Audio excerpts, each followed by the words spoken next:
There's one area of rainforest in South America that no one so far has tried to cut down. One reason is that its trees stand rooted in several meters of water.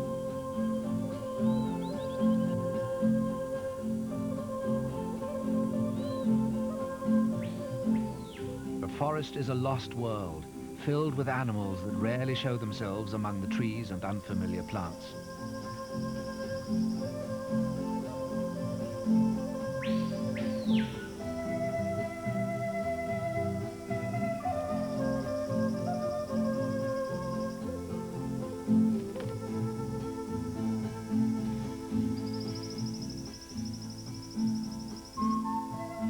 From the center, the forest stretches for 800 kilometers in all directions. Through it run large rivers, often hidden by the great trees along their banks. 1,600 kilometers to the east, all these rivers add their waters to the Amazon.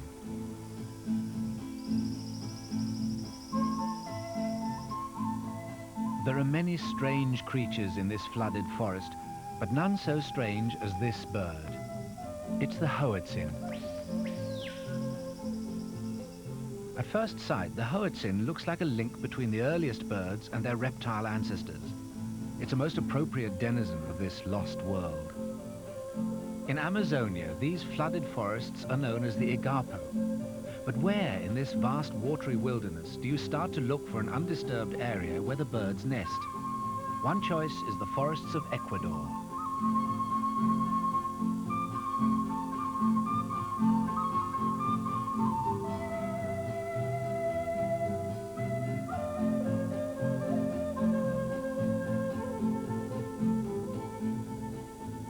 Ecuador is a small South American country between Colombia and Peru, little larger than Great Britain.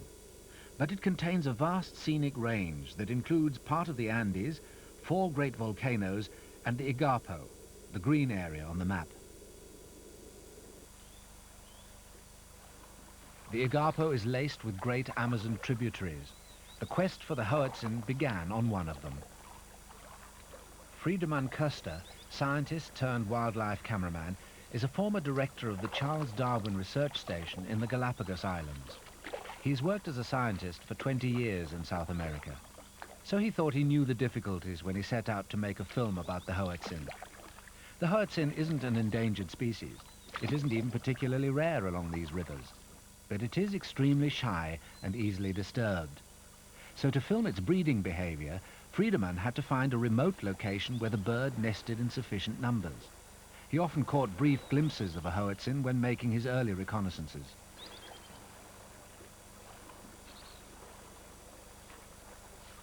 The main waterways certainly weren't going to produce the answer. There's a surprising amount of Indian canoe traffic on them. He had to find somewhere hidden deep in the Igapo. So he turned to his friends among the forest Indians for advice. The chief of the Siona tribe, Victoriano Criollo, was very willing to help, even though the whole enterprise probably seemed crazy to him. Why should anyone want to photograph a bird? Hoatzin aren't even good to eat.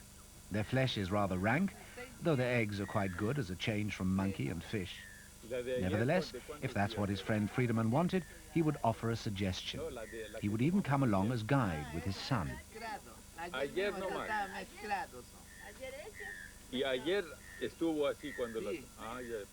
The place the chief suggested was the lagoon of Cuyabeno. Cuyabeno lies close to the Colombian border. It's a nature reserve within the territory of the Secoya Indians, a tribe related to the Siona. It's seldom that anyone from the outside world goes there. In the center of Cuyabeno, there's a lagoon, one of the few open spaces in the flooded forest. It's a basin raised slightly above the level of the rest of the Igapo. When the rivers are in full flow, the lagoon is flooded to a depth of up to 3 meters. When the rivers fall, around January, Cuyabeno can dry out in a few days and flood again nearly as quickly. This was the ideal place, the chief said, to film hoatzin. Getting there was no problem. at least not to anyone brought up in the flooded forest. Friedemann's wife, Heide, accompanied them on their first trip to Cuiabeno.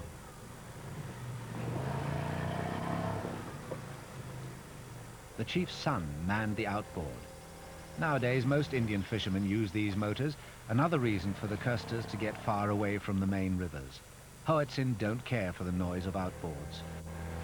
The chief lent the Custers one of his huts as their base on the lagoon. To have such a base was perfect. One of the wildlife cameraman's main problems when working in remote places is to have somewhere to store equipment and film, and to catch up on vital paperwork. At Cuiabeno, at least that part was going to be easy. Almost nothing else was. The first problem was to provide the cameras with a steady base. Practically all the filming would have to be done while afloat. A partial answer was to lash two canoes together and build a platform over the stern of both. Would Cuiabeno fulfill its promise, not only for filming Hoatzin, but also the secret life of the forest about which so little is known? Friedemann had previously only flown at low level over the lagoon. This was the first time he had seen it at ground, or rather water level. When I got to this beautiful lagoon for the first time, I was amazed. The dark forest opened all of a sudden and gave way to this vast lake. All the trees stood half submerged and reflected in the water. It was absolutely calm and peaceful. From the forest edge, distant bird calls were ringing over the lagoon. I thought I had never been to a place more enchanting than this. In this Garden of Eden there are many serpents. The first one they came across was a tree snake 1.5 meters long.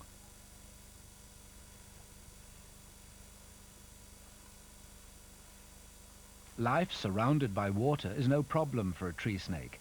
They're excellent swimmers, so they can move from tree to tree to hunt small birds, tree frogs and lizards. This is a leaf-footed bug, camouflaged against predators by mimicking a plant.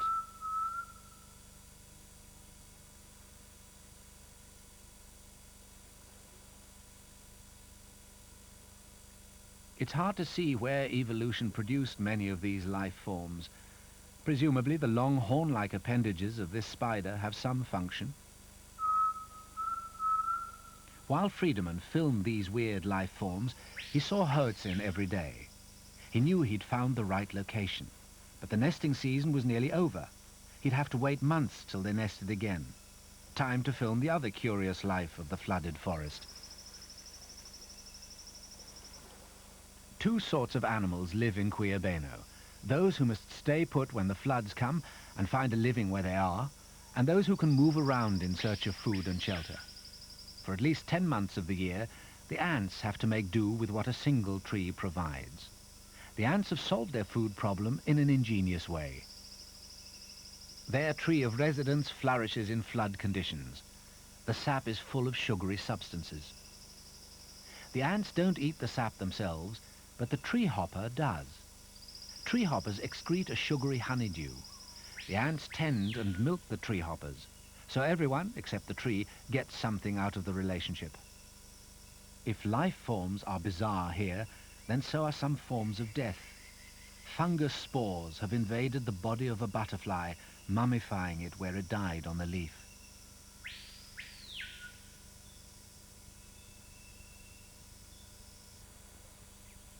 One insect, a small brown moth related to the tiger moths, has dealt with the difficulties of living out its life cycle surrounded by water. From its earliest stages, its caterpillar lives in the water. It has an ingenious method of breathing. When on the surface, the hairs on its back are raised and wide apart. When it wants to breathe below the surface, it shuts those hairs to form a tube. This traps bubbles of air which it takes down with it. The caterpillar finds its food among the waterweed and algae of the lagoon. When Friedemann Köster questioned the forest Indians about this, they said they knew the caterpillar but had no idea what it turned into. They did know a small brown moth which they said came to bathe with them in the evenings. Friedemann filled in the gap in their knowledge. The moth they saw was laying its eggs at the surface. Those eggs hatch to produce this caterpillar. The large creatures of Quillabeno, especially the mammals, must be able to cross stretches of water so that they can travel from tree to find food. One of the sloth's food trees is the macrolobium. It doesn't grow in clumps. There are few clumps of anything in the lagoon. So if the sloth isn't to starve, it has to swim. Swimming is something it does extremely slowly, but then a sloth does everything extremely slowly.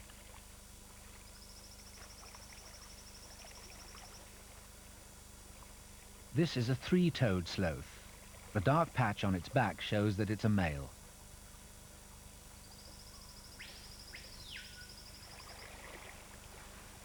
The next macrolobium tree is reached at last. One could run out of film waiting for the sloth to complete a simple action like climbing a tree, but this very slowness is one of its best defenses.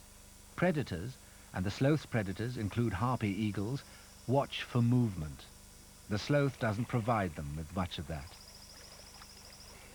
The sloth's movements are far too leisurely to disturb an Amazon kingfisher on the lookout for tiddlers on a nearby tree.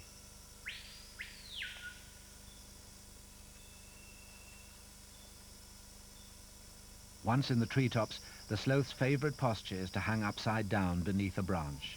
The hooked claws give it an almost unbreakable hold. This harmless vegetarian has a face that might have been invented by a science fiction writer, conjuring up a humanoid from outer space.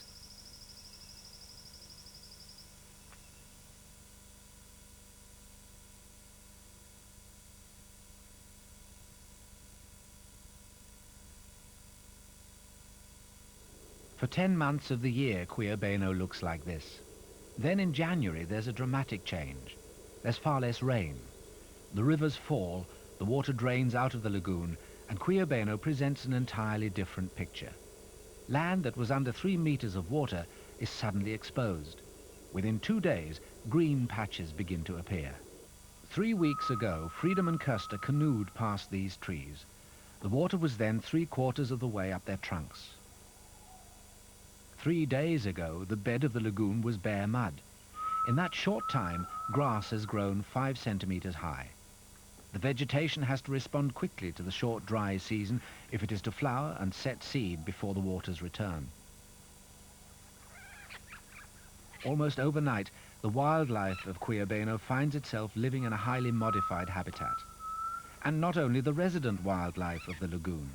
Animals from the surrounding forest take advantage of Quillabeno's sudden greening. These parrots are forest birds. The forest is so dark that grass doesn't grow there. This is the only time birds like this sapphire-rumped parrotlet have a chance to eat succulent grass shoots, and they take full advantage of it. Seeds must germinate and push up a shoot before the floods return.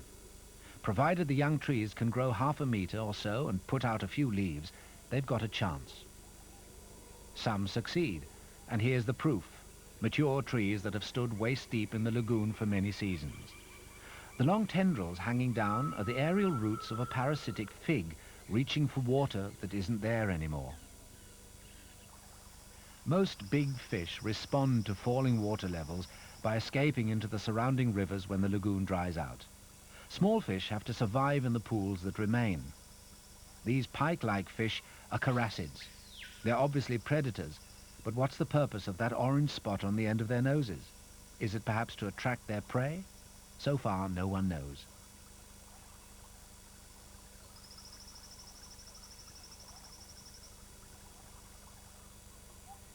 Vultures are not usually seen over the lagoon.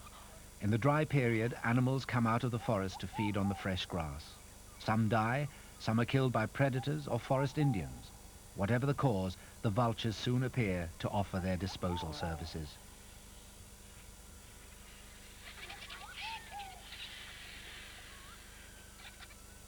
The corpse is a white-lipped peccary, South America's equivalent of a wild boar. 2 species of vulture gather on the kill, the yellow-headed and the far more aggressive black vulture. South American vultures are all able to locate food by smell. The yellowhead's sense of smell is particularly acute, but the black vulture, which seems to be wearing a black judge's wig, relies more on eyesight.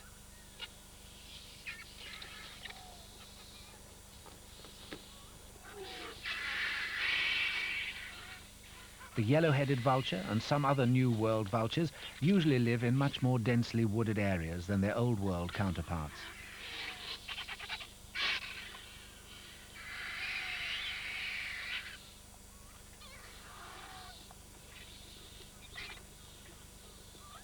New World or Old World, vultures behave in much the same way everywhere. There's invariably a pecking order. In this case, it's the yellowheads who give way to the blacks, who then dispute the titbits amongst themselves.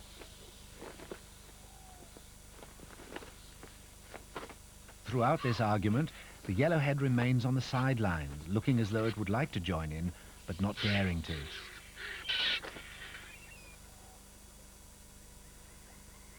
In one of the bigger pools left by the receding water, there are some mini predators. Just as the big fish escaped into the rivers, so did the big caiman. Caiman are South American alligators. These are spectacled caiman, said to be the fastest of all crocodilians in seizing their prey.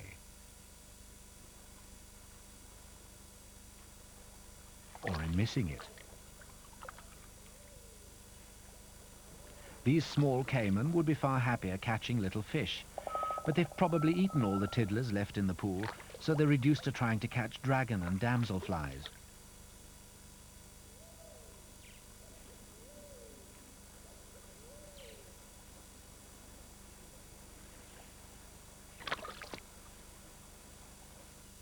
The margins of the drying pools attract forest butterflies. A swallowtail sticks its proboscis into the mud to suck up moisture.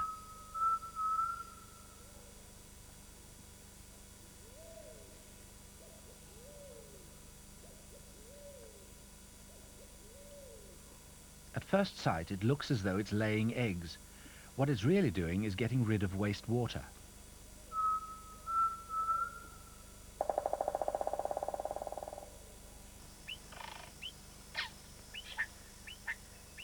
Towards the end of the drying out period, a bird with a beautiful name arrives to nest, the Oropendula. Its proper name is the yellow-rumped cacique. They seem to be able to sense when the floods are likely to return. That's when they start nest building. Oropendulas are colonial nesters.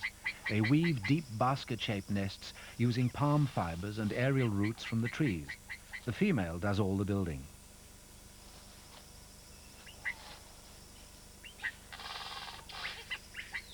This one tied herself up in the threads and took some time to get free.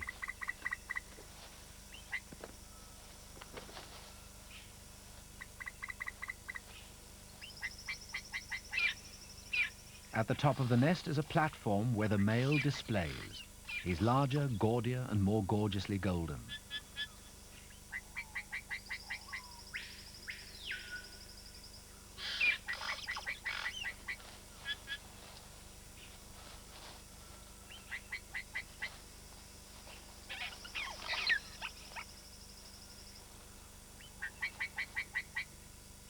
There are about 10 females in this colony and 2 males.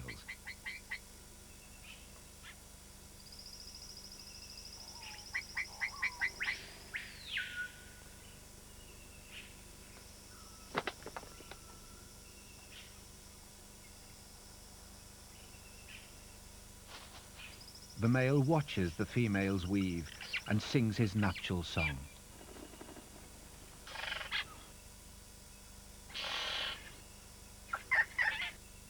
The Oropendulas have nested in a clump of spiny palms. The prickly trunks are a good defense against climbing predators. Soon the waters will return to make the palms even more impregnable. When the waters return, the hoatzins will start nesting.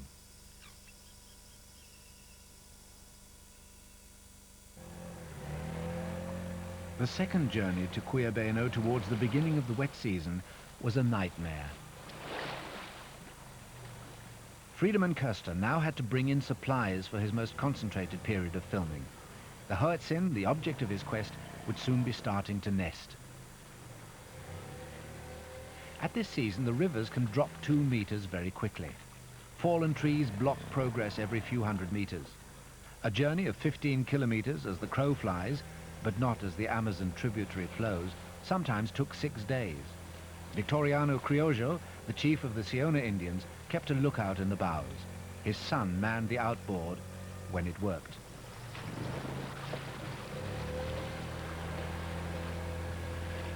Victoriano steered with a paddle from the bows, the only way to get round the bends. A raised arm meant fallen tree ahead, raise the outboard. If you're not quick enough, you can shear off the propeller.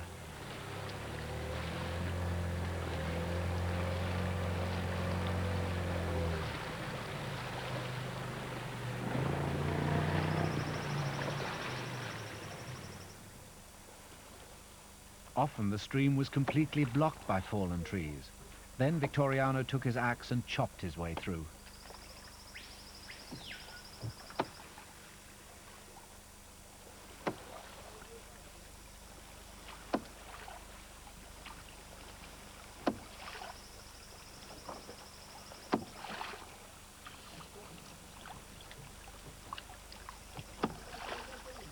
Hả?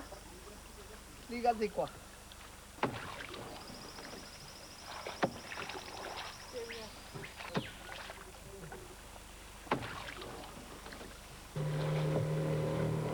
Sometimes logs could be hurdled with enough speed. Quite often the canoe stuck halfway. Siona Indians have an answer for this. There's a tree in the forest called a cecropia. The underside of its bark is incredibly slippery.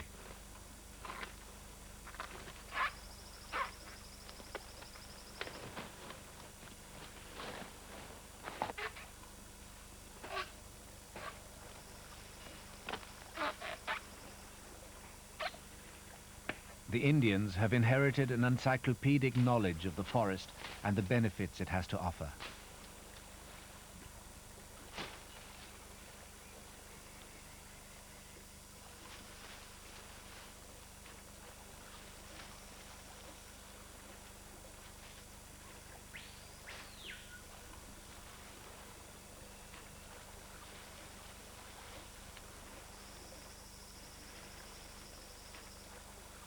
Though he has lived and worked as a scientist in South America much of his adult life, Friedemann had never seen cecropia bark used as a slipway before.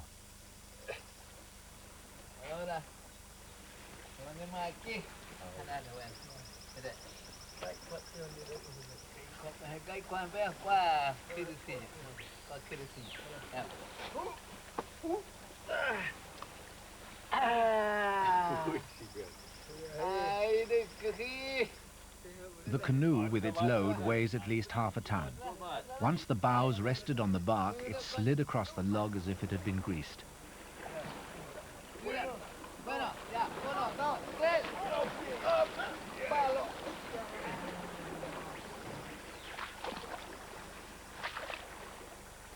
This one piece of bark repeated the performance half a dozen times without any sign of wear and tear.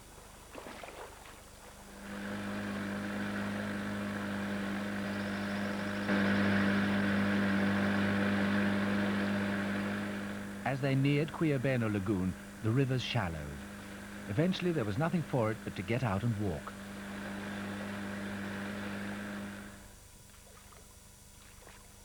It was only a few kilometers, but it was through the flooded forest, the Igapo itself. It took Friedemann 8 hours to hike to his camp while carrying nearly 40 kilos of film and food.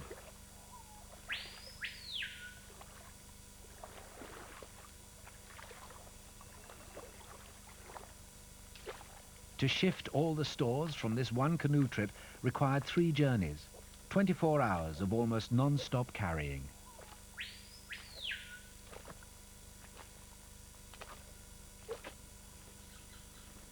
Ironically, soon after he was back in the lagoon, the water rose again. Violently changing levels are typical of late February and early March. This time the water was back to stay. In the spiny palms, the Oropendula colony was at last secure from attack from below, but not from above. Security vanished with the appearance of the black caracara. Caracaras are extremely bold members of the hawk family. They don't bother to hide themselves when they go raiding.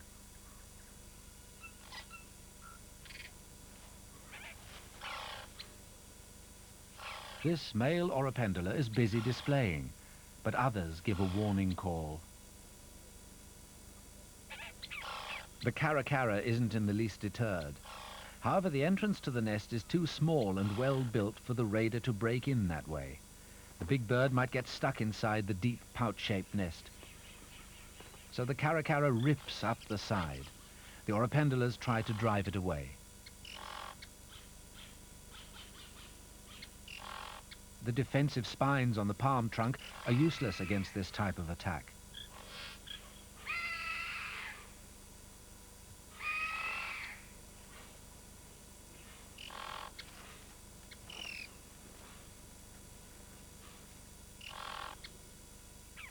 A second Caracara has arrived.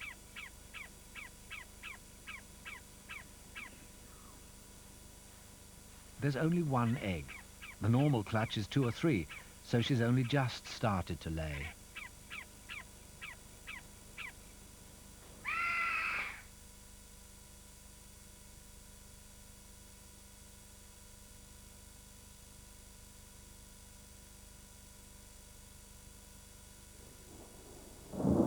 With the coming of the rains in mid-April, Friedemann knew he was reaching the final stages of his quest.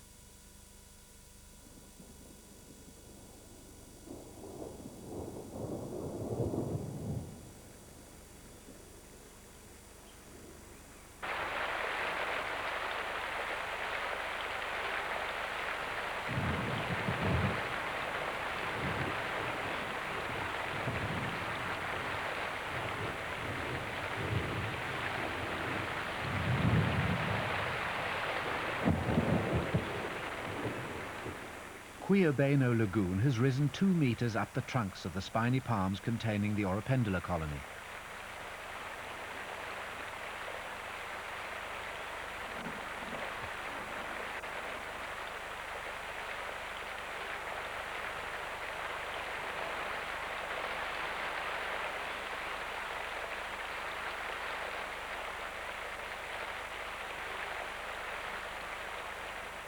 The Hoatzins are now nesting in earnest.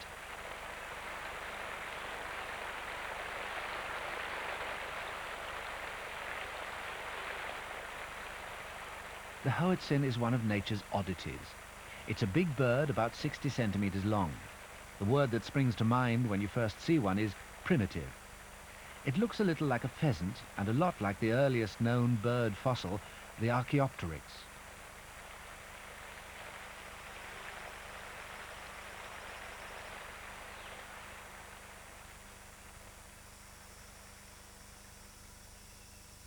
The permanently erect crest is a feature which is seen in few other birds.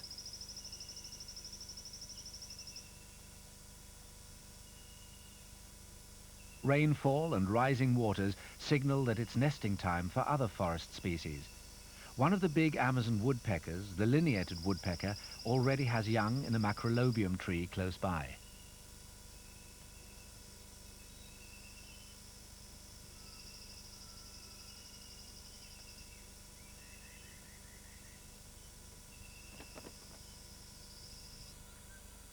On a branch near the water, there's a very different kind of nest. It's built largely of spiders' webs and is barely 2 centimeters wide. But it's big enough to contain the blue-tailed emerald hummingbird and its 2 chicks. She's returned to feed them with nectar gathered from flowering trees in the forest. Her beak is at least as long as the chick itself. It's like a sword-swallowing act.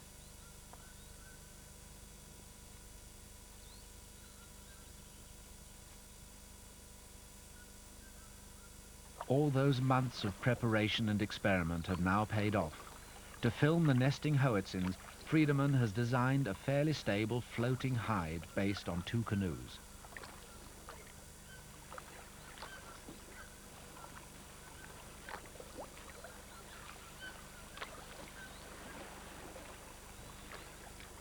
The arrival of this strange contraption disturbs a white-breasted toucan.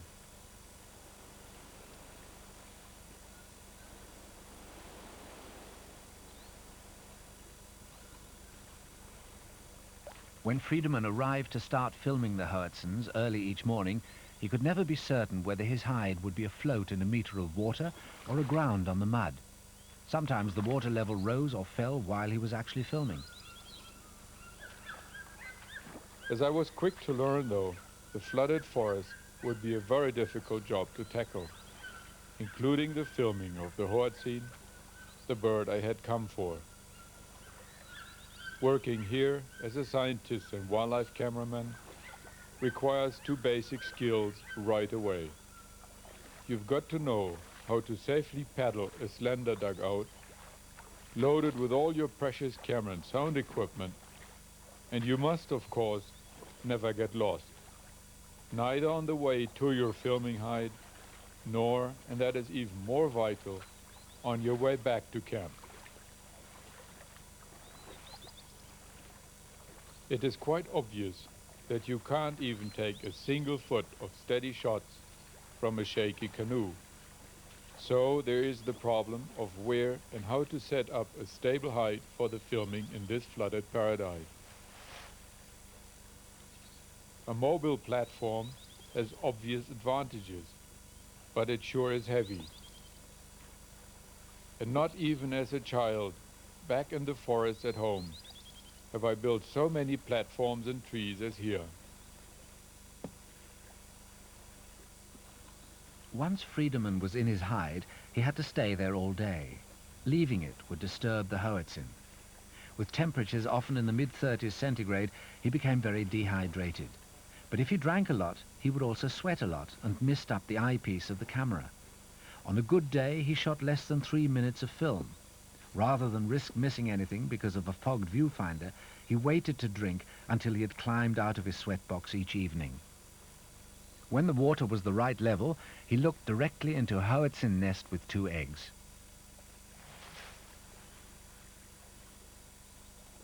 The nest is a fairly flimsy affair, and with good reason. Rainforests are subjected to constant downpours. If the nest was more solid, it would fill up with water.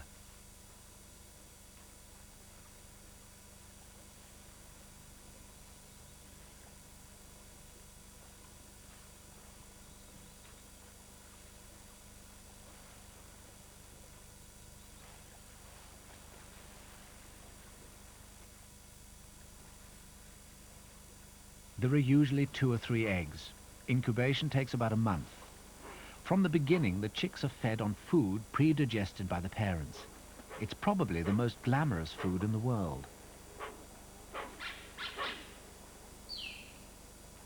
For the Queer-Beno Hoatzins, it consists largely of orchids.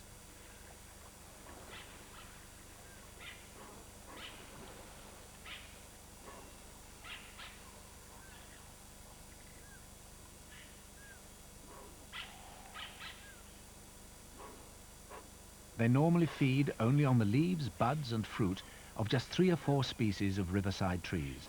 But here orchids form a large part of their diet.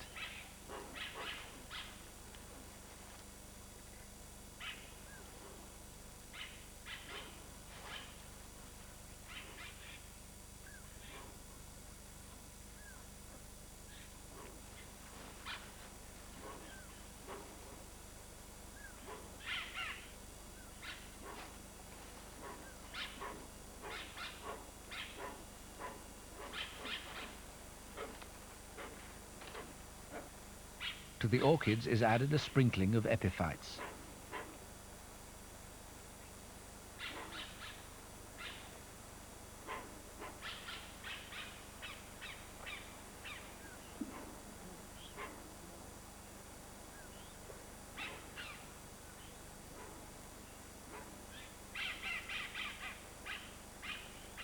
And some leaves.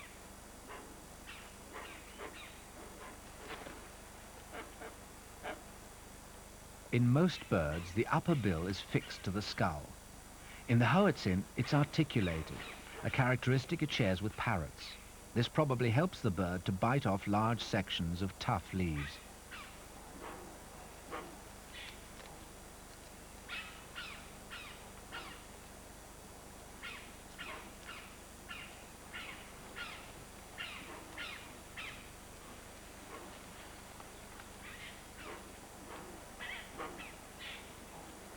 The Hoatzin has a highly specialized crop. In most other birds, the crop is simply a storage sac. But the Hoatzin acts like a gizzard, grinding up the food which it feeds to its young as a green soup.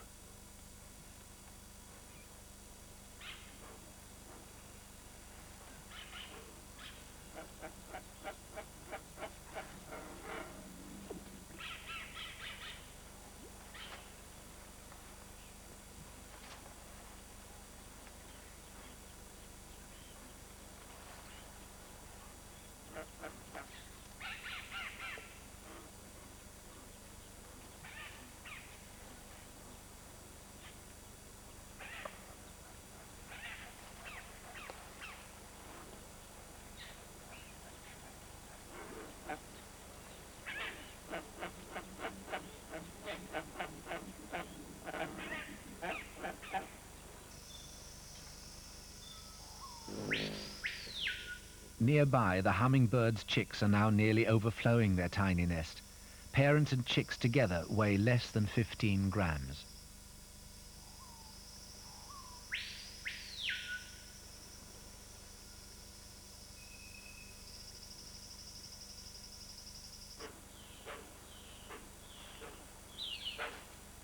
When a Hoatzin raises its wings, it's excited or disturbed. In this case, the anxiety is almost certainly because the chick is making its first expedition away from the nest. Hoatzin young clamber around in the branches when they're a little over a week old.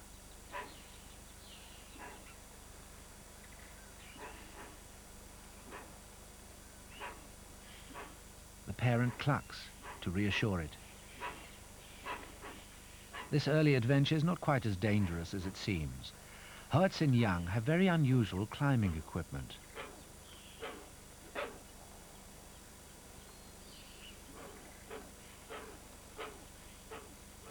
Now we're coming to the connection with the earliest bird of all, the Archaeopteryx, the fossil link between birds and reptiles. On each wing, the Hoatzin young have 2 claws.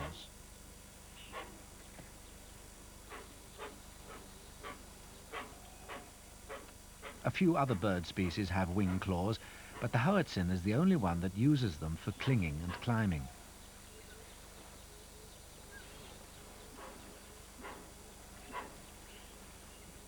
The claws are a great advantage to a chick that spends its early days over water.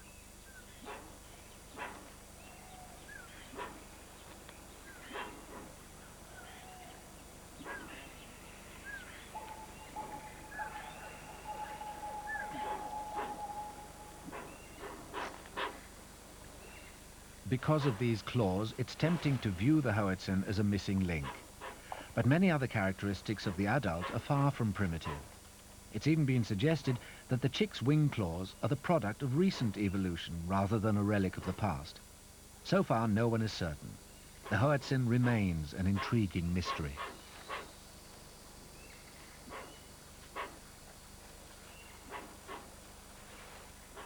Amid a great deal of parental excitement, the young bird is eventually persuaded to return to the nest.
Although Cuiabeno is a nature reserve, the government of Ecuador protects the rights of the forest Indians in whose territory the lagoons lie.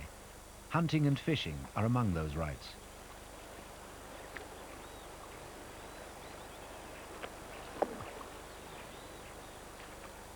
The forest Indians seldom hunt adult hoatzin. They say it doesn't taste good, but they sometimes take its eggs as a delicacy.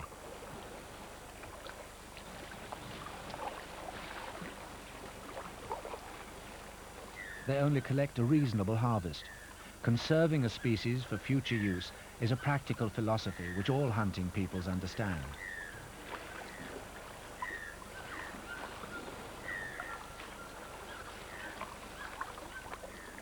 Though the Indians didn't understand why Friedemann wanted to film the birds, they always cooperated by keeping away from the nest on which he had set up his hide. The egg collector, a Sequoia Indian, and his son are relatives of the old chief who taught Friedemann how to use the slippery bark to free his canoe.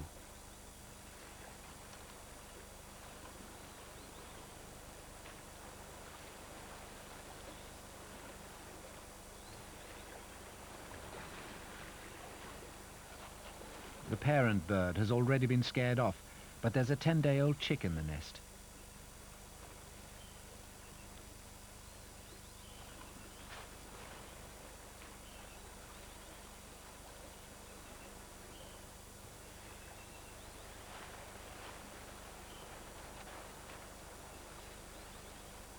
The young bird demonstrates one of the hoatzin's most remarkable survival tactics. Hoatzin chicks can swim from a few days old. They can escape most predators by diving and hiding amongst waterweed and sunken roots which their plumage closely resembles. But they've got to be able to clamber back into the nest trees so that their parents can feed them. That's where the wing claws again come in useful. The young hoatzin is perfectly adapted to survival in the flooded forest.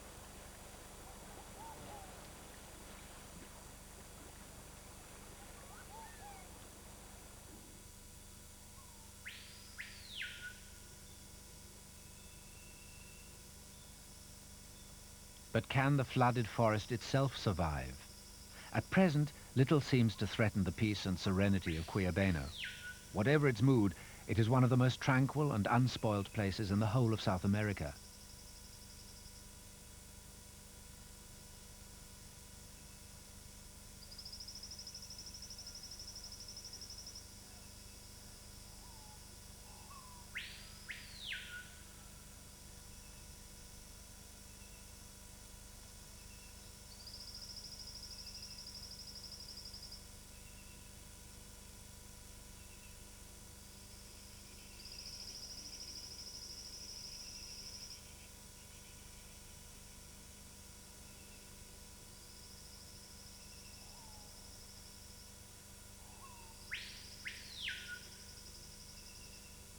There is, however, one threat, and that comes from deep in the earth.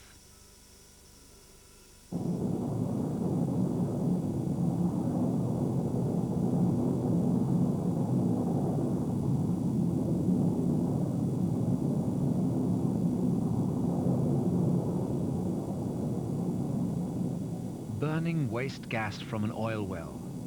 There's a lot of oil beneath the flooded forest, and Ecuador needs the revenue. It's fair to say that both the government and the oil company are doing everything in their power to avoid harming the environment. The oil installations themselves are small and unobtrusive, but there is always the threat of pollution, of oil seeping into the rivers whose waters supply Quillabeno, the magical lagoon where at present the hoatzin nest undisturbed.